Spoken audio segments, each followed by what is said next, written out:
Festat e fundvitit sjellin emigrantët që vinë për të festuar natëdhë.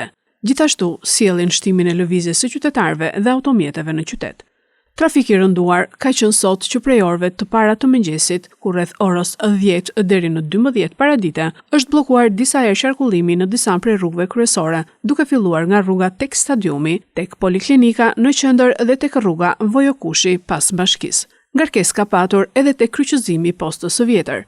Punojësit e policisë rrugore dhe bashkiake kanë dalë në terren për të normalizuar trafikun dhe ndaluar edhe shkelësit e rregullave të qarkullimit rrugor, të cilët bëjnë manovra të rrezikshme në këtë trafik të rënduar dhe mund të shkaktojnë aksidente. Policët kryesisht janë vendosur në ato rrugë ku qarkullimi i automjeteve është më i lartë. Policia u bën apel këmbësorëve dhe drejtuesve të mjeteve që të festojnë me kujdes dhe përgjegjësi gjatë festave të fundvitit. Me kamerën tonë kemi filmuar qytetarët të cilët i kanë shtuar lëvizjet për blerjet e festave të fundvitit dhe fluksin e automjeteve përgjatë rrugëve.